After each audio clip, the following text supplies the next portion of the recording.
Kumusta po sa lahat ng nanonood? Marami sa inyo ngayon ang nagtatanong, lalo na kayong mga ZST pensioner, pwede pa po ba akong sumali sa ZST Pension Booster? Eligible pa po ba ang isang pensioner? Makakadagdag po ba ito sa aking buwanang pensyon? Kailangan pa po bang maghulog?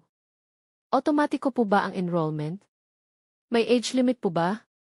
Kung ito rin ang mga tanong na nasa isip ninyo ngayon, tama kayong nanood ng video na ito. Marami po kasing nagpapakalat ng impormasyon tungkol dito sa social media, at hindi lahat ng ito ay kumpleto o tumpak. Kaya sa video na ito, ipapaliwanag natin ng malinaw at batay sa opisyal na gabay ng kung ano talaga ang pension booster, kung sino ang maaaring sumali, at kung paano makaiwas sa maling impormasyon. Una, alamin natin kung ano ang pension booster. Ito ay isang programa sa pag-iimpok ng na dating kilala bilang WISP at WISP Plus. Ngayon ay tinatawag na itong pension booster. Mayroon itong dalawang uri. Mandatory pension booster, para sa mga empleyadong may mas mataas na monthly salary credit. Voluntary pension booster, na bukas para sa mga kwalipikadong miyembro, tulad ng self-employed, OFOs, professionals, at voluntary members. Layunin ng programang ito na tulungan ang mga miyembro na makapag-ipon ng karagdagang pondo para sa kanilang retirement.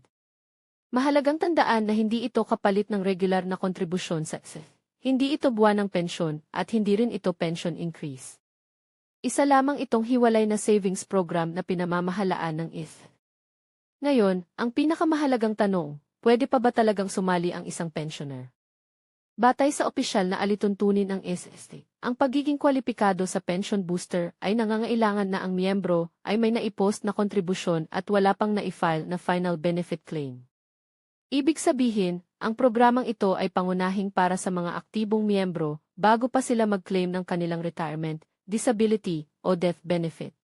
Kung kayo ay tumatanggap na ng buwanang pensyon, sa karamihan ng sitwasyon ay mayroon na kayong final benefit claim. Dahil dito, karaniwan ay hindi na kayo kwalipikado para sa bagong enrollment sa pension booster. Ngunit may isang mahalagang exception. Kung naka-enroll na kayo sa pension booster bago pa kayo naging pensioner, mananatili ang inyong account at susundin ang umiiral na withdrawal at payout rules. Dahil magkakaiba ang sitwasyon ng bawat miyembro, ang pinakaligtas na hakbang ay direktang magtanong sa upang makumpirma ang inyong eligibility. Hindi pare-pareho ang sitwasyon ng bawat miyembro. Maaaring makaapekto sa inyong eligibility ang uri ng inyong membership, edad, contribution history, kung pensioner na kayo, at ang kasalukuyang mga alituntunin ng Para naman sa mga aktibong miyembro na may monthly salary credit na higit sa 20,000, automatiko silang sakop ng mandatory pension booster. Samantala, ang mga self-employed, professionals, negosyo owners, voluntary members, at OFPUs ay maaaring mag-enroll sa voluntary pension booster gamit ang kanilang account.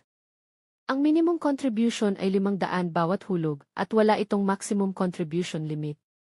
Ano naman ang benepisyo nito? Ang pension booster ay nagbibigay ng pagkakataong mapalago ang inyong ipon sa pamamagitan ng mga investment ng tulad ng government securities at bonds. Ngunit mahalagang tandaan na hindi garantisado ang kita. Ang returns ay nakadepende sa performance ng investments at maaaring magbago bawat taon. Isa pang dapat linawin ay ang pagkakaiba ng pension booster at pension increase. Ang pension increase ay otomatikong dagdag sa buwanang pensyon ng mga kwalipikadong pensioner. Samantalang ang pension booster ay isang voluntary savings program kung saan kayo mismo ang nag-ipon ng dagdag na retirement fund.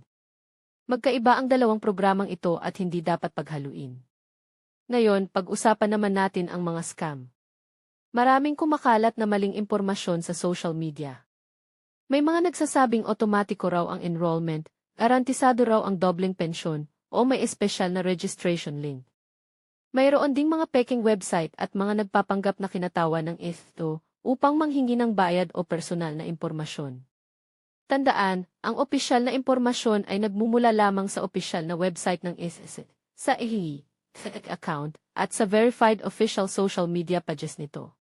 Huwag basta maniwala sa mga post sa Facebook o mensaheng hindi galing sa opisyal na Para sa inyong seguridad, huwag kailanman ibigay ang inyong password, GKE, bank details, o iba pang personal na impormasyon sa kahit sino. Huwag din magbayad sa sinumang nangangakong mapapabilis ang inyong enrollment o verification sa pension booster. Kung nais ninyong mag-verify sa SSE, ihanda lamang ang inyong ISF number, valid DV, SSE account, registered mobile number, at iba pang kinakailangang dokumento. Kung hindi kayo sigurado sa inyong eligibility, maaari kayong bumisita sa pinakamalapit na SSE branch o tumawag sa SSE hotline 1,455. Para sa ating mga senior citizen, kung hindi kayo sanay gumamit ng online services, humingi ng tulong sa inyong mga anak o mapagkakatiwalaang kapamilya. Ngunit mag-ingat sa mga estrangherong humihingi ng inyong personal na impormasyon. Bago tayo magtapos, nais naming malaman ang inyong opinyon. Kayo ba ay pensioner na? Narinig na ba ninyo ang pension booster? Kung kwalipikado kayo, sasali ba kayo rito? Ibahagi ang inyong saloobin sa comments, ngunit huwag ilalagay ang inyong ISF number, bank details, o iba pang sensitibong impormasyon. Bilang buod, ang ISF Pension Booster ay isang retirement savings program at hiwalay ito sa regular na pensyon at pension increase.